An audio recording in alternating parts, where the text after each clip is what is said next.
Lawrence Anini was born in the 1960s. In a small village on the outskirts of Benin City. His family was poor, like many in the region, but they were proud. His father was a hard-working farmer. And his mother traded goods at the local market. Anini grew up learning the ways of the land. Running through the narrow paths of the village. Helping his father in the fields. And listening to the stories of old. Despite the modest beginnings, there was always something different about Lawrence. He had a sharp mind and was unusually observant for a boy his age. His father often said, "This boy will either be great or dangerous." Not knowing how prophetic those words would become. As Lawrence grew, so did his ambitions.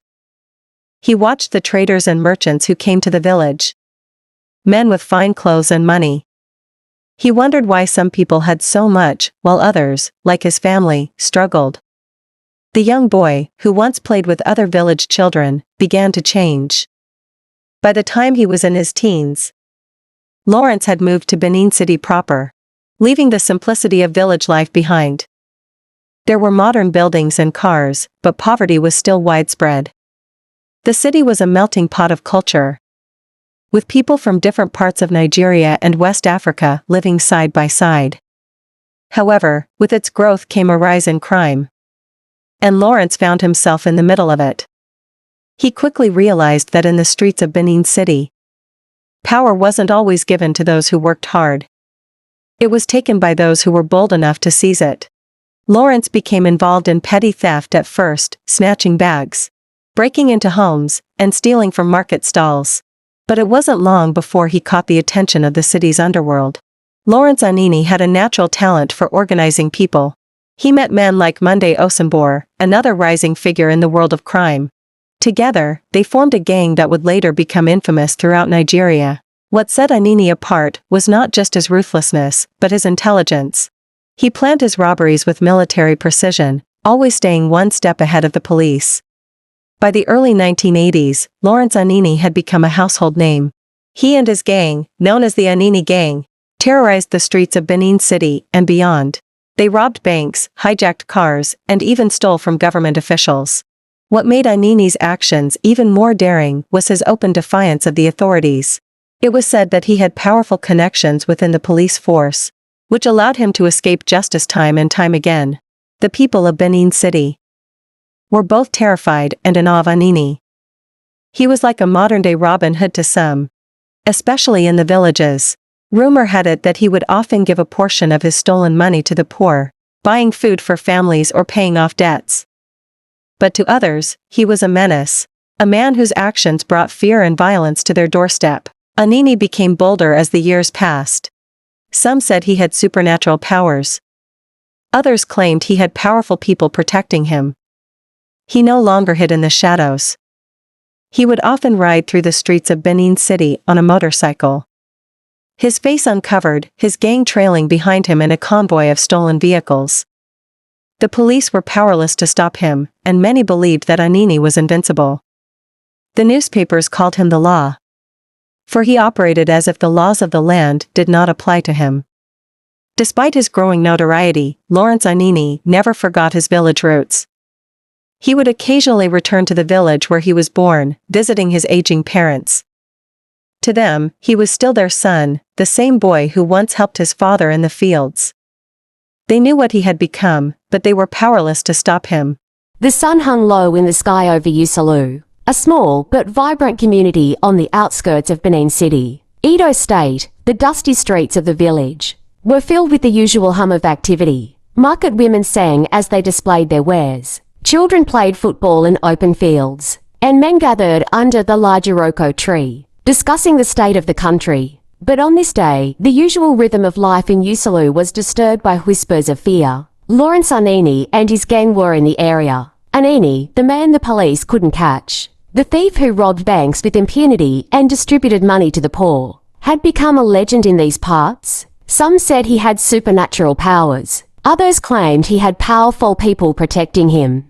Anini don't come again, Mama Ifuko, a market woman, muttered under her breath. Her voice trembled as she shifted uneasily on her stool. She looked around as if expecting to see the infamous robber materialize out of the shadows. Her neighbor, Mama Ososu, shook her head and clucked her tongue. Mama Ifuko, this one no be good news at all. Anini day Benin now, and the police no fit catch am. E be like say spirit day follow that man. The women continued their conversation in hushed tones, casting furtive glances toward the main road that led into the village. It was said that Anini had robbed a bank in Benin City the previous day, and rumors spread that he might be hiding in one of the neighboring villages. The police had intensified their search, but Anini seemed to be one step ahead of them every time. As the sun set and nightfall descended upon the village, a strange tension hung in the air. The villagers locked their doors early, and the usual sound of evening chatter was replaced by an eerie silence. It was as though the very soul of the village was holding its breath, waiting for something to happen. In a small hut near the edge of the village lived an elderly man named Baba Igbenovia. Baba Igbenovia was no ordinary villager. He was a herbalist and a spiritual guide, known throughout the land for his wisdom and ability to communicate with the spirits. Many people came to him for advice and healing, but few knew the full extent of his power. He was respected and feared in equal measure. That night, as the village slept, Baba Igbenovia sat in front of his hut, gazing at the moonlit sky. He had felt a disturbance in the spiritual realm. Something was amiss, and it was as if the spirits were trying to warn him of impending danger. As he sat in quiet contemplation, a figure emerged from the darkness, walking steadily toward him.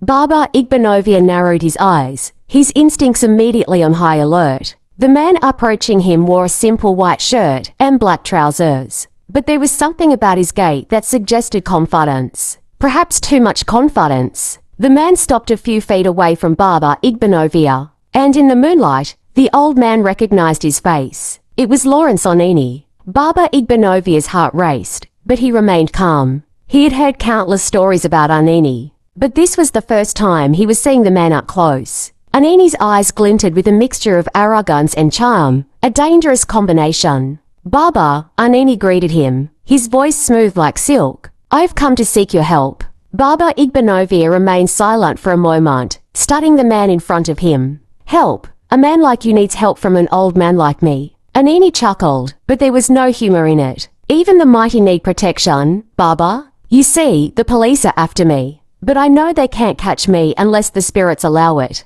And what makes you think the spirits will listen to me? Baba Igbenovia asked, his voice steady. I know who you are, Baba. I know you have the power to speak to the ancestors, to control the forces that govern this world. Baba Igbenovia's eyes flashed with understanding. Anini wasn't here for healing or advice. He wanted something far more dangerous, protection from the law. The old man knew this was a delicate situation. Refusing Anini could mean danger for himself and the village, but helping the criminal could bring the wrath of the law upon them. Baba Igbenovia rose to his feet slowly, leaning on his walking stick. Anini, he said, his voice filled with quiet authority. The spirits are not to be trifled with. They do not take sides in the affairs of men lightly. What you ask of me is not a simple thing. Baba, I'm not asking, I'm telling you. Either you help me, or I will help myself to this village. The threat was clear, but Baba Igbenovia stood his ground.